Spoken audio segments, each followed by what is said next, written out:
Uncle D, Aunt Alice, and Mom are going away for the weekend. Interesting. Was my nephew Sean asking me or just informing me? My name was Daniel, but my nieces and nephew shortened my name. I liked it. Alice wouldn't really be home for the weekend, so all I had to do was close up for the night. In the middle of the day, the phone beeps several times. I reluctantly checked it and found a couple of messages from Alice. He and Rhoda pooled their money to buy an antique side table, which they hoped to resell for a good profit, but spent the money in the process, so they'll just be window shopping until the next night train home. Attached to it was a photograph. A small brown table with thin, worn-out legs and a couple of drawers hidden under the lid. It looked ancient. It also looked damn ugly. It certainly looked out of place in the hotel room the two of them shared, which seemed to be furnished with standard, cheap as can be, hotel furniture, worn and shabby. More interesting were the 19th century town clock visible through the window and what appeared to be Morris dancers in the square in front of it. Oh well, at least they'd have some entertainment, although I doubted that the Morris dancing, men dressed like hillbillies with bells on their feet, dancing in circles and apparently threatening each other with sticks, would qualify as to the category of entertainment. I chuckled to myself. As far as I could tell, they had yet to make a profit on anything they bought, but they really loved antiques, and the two of them would spend a weekend every couple of months buying junk and trying to resell it as treasure. I didn't mind. It gave me a worry-free weekend, and they were both always excited and happy to discover something worthwhile. Gently shaking my head at my wife's eternal hope, but being a skeptic, I examined her antique table. I surfed the internet and found it was probably worth about £20, a 1970s knockoff in a cheap French style. An antique store in another city sold the same one for $30, including shipping costs. The daughters-in-law would suffer significant losses in this case. I sighed. They both loved their treasure hunts, but it seemed to cost a lot more than they brought in, and the junk they couldn't sell always graced our house. Then I beamed. A mistake like that meant that Alice would soon try to make it up to me with a lot of love, which was always a good thing. She would be a little quiet and depressed for a while, but then she would start trying to scam me out of money for their next weekend. Damn it, I didn't mind too much. She could spend girls' nights out, then I would object to it, which in turn would make her an unhappy wife. Antique shopping with my sister-in-law was as dangerous as spending the night in a bingo hall. I didn't mind subsidizing her hobby to some extent and told her so from the very beginning. But when he and Rhoda drove up and down hundreds of tiny villages to see if they had decent shops, I would get a huge gas bill. When I objected, they decided that it would be cheaper for them to rent a room in one of the hotels in the area and use it as a base. One night turned into 2 every 3 months, and they looked like happy hens with a brood of chicks. Alan, my brother, was a bit of a cheapskate and moaned for a while, but Rhoda seemed to somehow talk him into it. So he smiled and stopped grumbling about having to share expenses. Of course, I couldn't guess how she made him so flexible. This adventure will cost them both £400 of their weekend budget, spent on the dubious pleasure of window shopping and dancing with Morris. I shook my head and laughed again. Finally, I grabbed my coat from the rack and went for a walk. The day was cold and fresh, and it was not in vain that I took my coat. When I got home, I absent-mindedly threw it on the hanger. As always, it fell to the floor. This always irritated me because the hooks were too short and the coat always fell to the floor if not hung carefully. I remembered seeing something very similar in my previous searches and wondered how much Alice might get for the hanger if I insisted she get rid of it. Maybe she will make a profit, which would be nice. Strangely, when I went to the computer and started looking at other photos of antiques, I couldn't remember any parts of the coat hanger. I went back, looked at her for a while, and then went back to my desk to try again. Nothing. I took a photo of the coat rack with my phone, deciding to place it next to the monitor as a reference. But as soon as I looked at the photograph, I found that it suddenly became clearer in my memory. Returning to the computer, I looked at the pictures of clothes hangers, the pages flashing as I clicked on the mouse. There were 3 photos from 3 different stores, so the chances of it being a rare antique were so slim that shark shit would have been off the charts. One of the stores on the Google Images page advertising a coat rack was the same one that sold Alice's table. I shook my head. In the product listing, I saw a photo of the mug they bought last weekend, a huge mug with the royal wedding on it. There was a mug there, and there was the name of the store that sold it. 3 items purchased by enterprising entrepreneurs were available from the same store, Taylor's Antiques in Harlington. Once is interesting, twice is a coincidence, 3 times is worth exploring. If women were to visit different areas every weekend in search of rare and unique items, of course, the chances of buying 3 items also available in the same store would be quite low. And if their purchases were available everywhere, they must have realized that they could not make a profit. I went around the house looking for other things that my wife had not yet given to someone else. A few minutes later, I photographed a jewelry box that played a tune while a ballerina spun whenever the lid was lifted, a brass snuff box with a decent design engraved on the lid, and a presumably Victorian tailor's mannequin that now decorated our spare room. The jewelry box turned out to be so common that I could buy 3 within a 5-kilometer radius of my home, while the other 2 were not so common. But all 3 were advertised on the Taylor's Antiques website. This was very strange because the store was in Harlington in Bedfordshire, and the hotel the women had booked was outside Ashford in Kent, where there were many antique shops. They weren't that far apart, 100 miles or so, but the whole of Greater London was between them. Something was clearly suspicious. Next stop was Google Maps. Harlington was by no means big, not much more than a hamlet with grandiose dreams of being a village. The photographs on this page showed a bleak little cluster of houses, pubs, and shops, although the clock tower on the small village hall was unique. There was enough detail in the photo to identify the tower as the same one as in the photo Alice and Rhoda sent me. So how the hell did they end up there? There was something about the name of the village, something haunting, that my memory recognized but refused to detail. After trying different things to get my slow brain moving, I finally checked the phony prefix online and found hundreds of pages of names listed in this area. I sighed and started clicking. Suddenly one name popped up. Talbot S. Mr. 1472 Sandone Road, Harlington. 809476 Talbot. Chris Talbot, he or his brother Callum. The Talbot twins, better known as the Toespot twins, were potential toughs when we were still at school. They were low-level, lower-class bastards who bullied their lives, even challenging my brother and I by trying to pick up our girlfriends in our penultimate year of school. They were 2 years older than Alan and 3 older than me, but they were a year behind me in school, having spent a couple of years in a reformatory. Alan and I did not back down, and the showdown took place behind the bike sheds. As always happened when there was a secret fight at school, the area was filled with an overly enthusiastic audience. The Toespots treated it like some kind of championship fight and seemed to be imitating Rocky Balboa, shadowboxing, running in small circles. Alan and I simply watched them from the other end of the open area in the center of the crowd. We made a plan, and acting like 5-year-olds with a sugar rush wasn't part of it. The 2 girls at the center of this mess were among a gaggle of girls off to the side, in neutral territory between the 2 factions, which was disappointing. It would be a little more reassuring to know that they are at least on our side. The twins were big, with strong house muscles, built up by years of forced labor on their stepfather's farm. So when they attacked, we wisely cheated and pulled out the cricket bats we had hidden in the bushes, and after we had bowled a couple of times, they didn't want to fight anymore. I wasn't stupid. I sold telecommunications equipment, mostly to government agencies that already knew exactly what they wanted. Basically, all they really needed was someone to hold their hands while they signed contracts, which didn't require much brain power. No, I was not an intellectual, but I could guess what was going on here. The scheme was quite simple. I thought for a while, and then called my brother. After some discussion, Alan agreed with my conclusions. Our wives have been cheating on the Talbots and me for a couple of years now. My older brother was furious. However, my feelings puzzled me.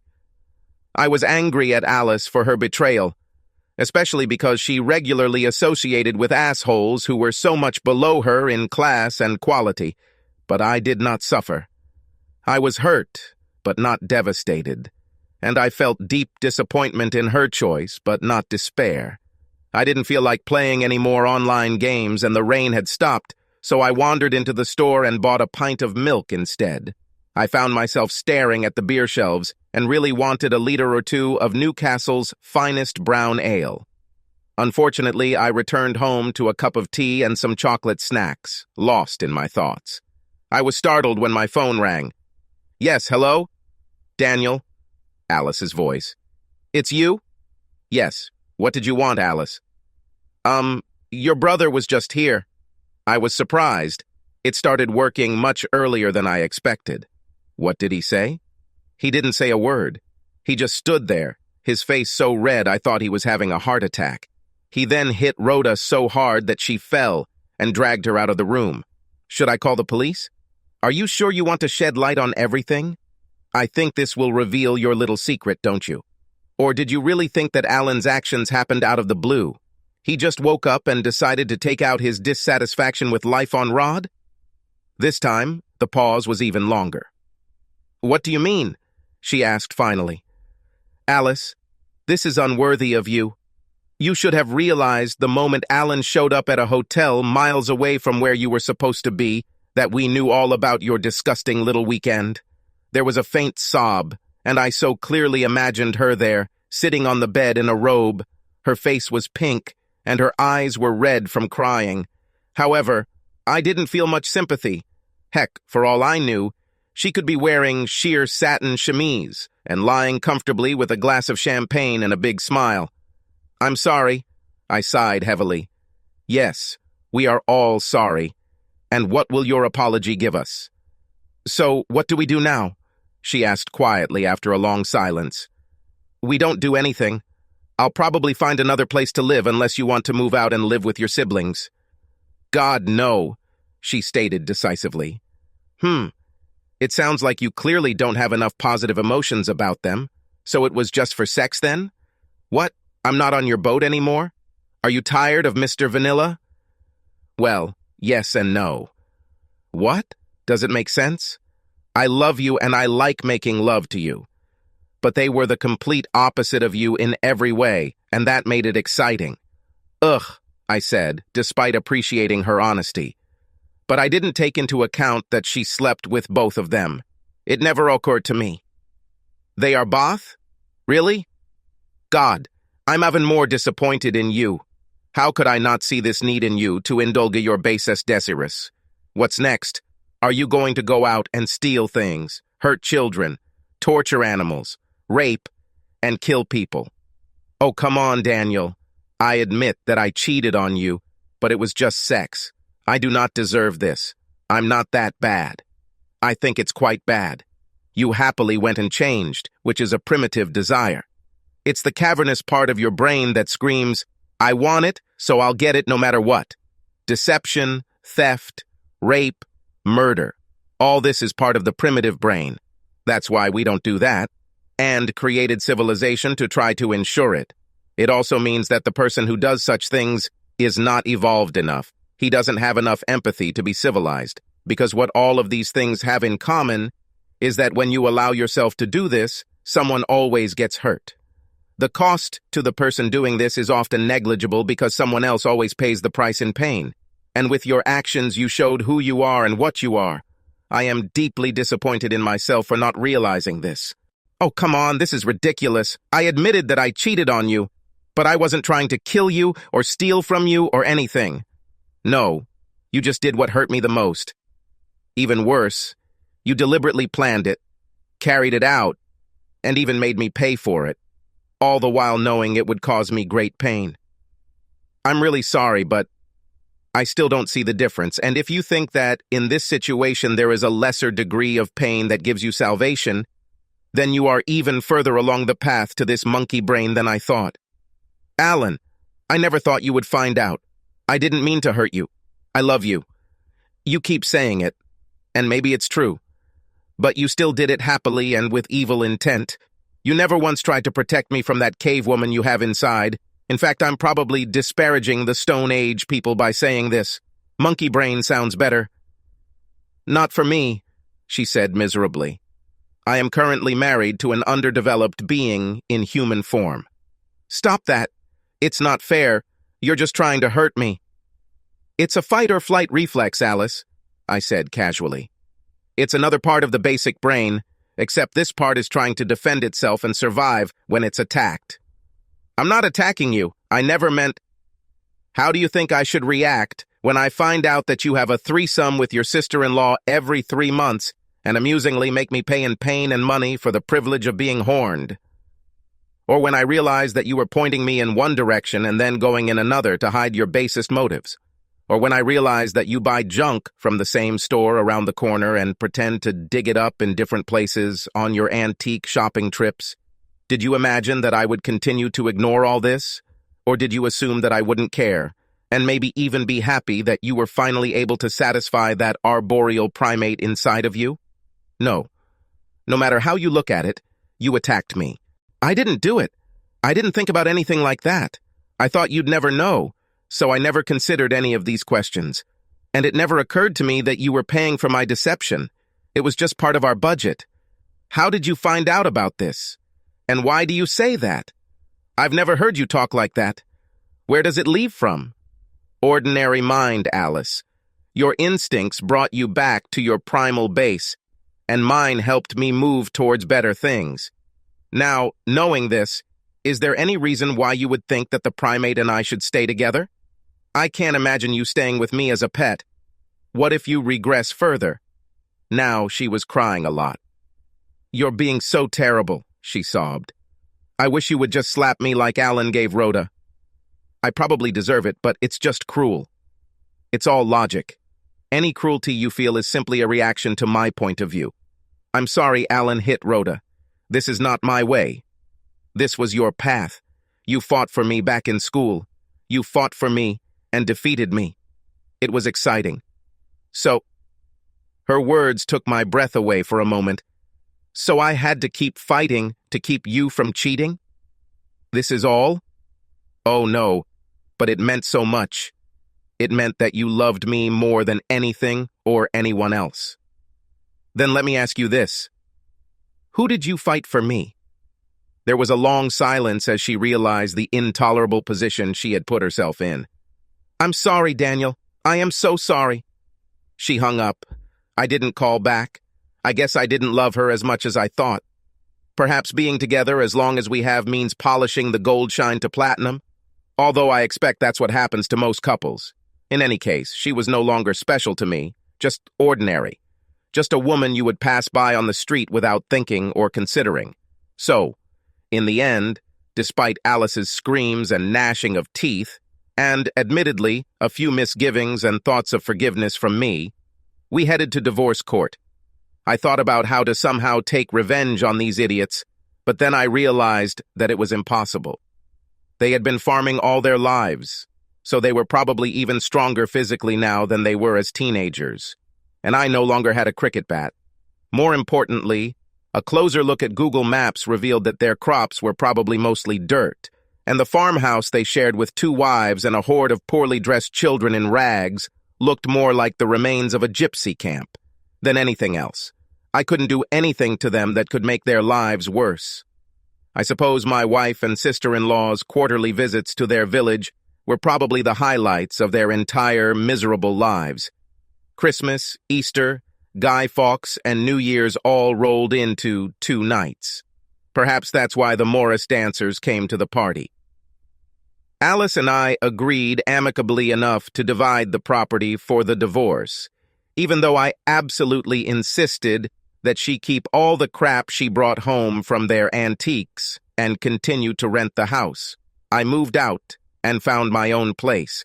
Alan and Rhoda had a tough time for a few years, but they eventually settled down again after my brother first orchestrated and then regretted his own 4-month affair, which somewhat equalized them. I lost a few friends in the months before and after my divorce, but it wasn't for the reason I thought it was. It had nothing to do with my broken marriage. I don't give a damn about your divorce, my friend explained when I asked him about it. She cheated on you and you got divorced. This is not the first time this has happened in our circle, and I have learned not to take sides. No, the point is that you've become a bit of an asshole. A pretentious and arrogant asshole. Every time we get together, I get the feeling that you look down on us all, although you try to hide it. We went to school together and both received the same education. So what is this arrogant attitude and talking down to us, as if you know something hidden from others? Homeschooling was the only answer I could give at the time, but thinking about what he said made me realize he was right. There was nothing wrong with him as a friend, but I treated him and the rest of the people we interacted with as less intelligent and almost uneducated. I have truly become a complete and utter asshole. And yet I couldn't turn back into the person I used to be before this whole mess started. The blissfully stupid, unsuspecting cuckold who just skimmed effortlessly across the surface of life, leaving few ripples along the way. I couldn't do it for them, and I didn't try to do it for myself. I refused to be that person in the future. I left my old life behind. After a few months of wandering around Britain, I moved on, eventually traveling the world and earning a living in many countries as an English, history, or geography teacher. I spent many hours on my laptop when I visited and learned the local languages. In Taiwan, I met and fell in love with a tiny university professor. She was a local, and her real name was Mei Lin, which meant beautiful and gentle and was quite appropriate. However, most Taiwanese also have English names, and Kitty was the name she usually responded to, which suited her personality perfectly. She was pleasant to look at, but at first she was prickly and distant. However, after we got to know each other better, she became playful and always affectionate, and she liked to be petted and caressed like a gentle cat when she sat on my lap or lay on me. A cat small enough for both of us, it was completely comfortable. All her other preferences were completely human, and that's how I felt about her. So we were perfect for each other. After we got married and moved to Australia, my nieces and nephew, individually or together, came to visit us in Sydney whenever they had time off to go on holiday. Sean was happy that I could talk to him about his astrophysics research and rocketry development. And as for Alice, it would be wonderful to imagine that she withered away and died miserably without me. No, she finally met and married a farmer who wasn't Talbot, raised a foster family, and was quite happy with her ordinary life. I finally apologized to her for calling her such harsh names during that phone call. I assured her that she was not, in fact, genetically retarded or a sneaky criminal, just a greedy, evil, and selfish individual. For some reason, she didn't consider it an apology, but I didn't feel the need to continue further. I heard that she no longer deals in antiques, and all the furniture in her house is as new as they can afford. Memories are not always pleasant. Subscribe to our channel so that your second chaff doesn't cheat on you, and go ahead and listen to the next story, because this story is nothing compared to the next one. If you're under 18, don't even think about listening to the next one.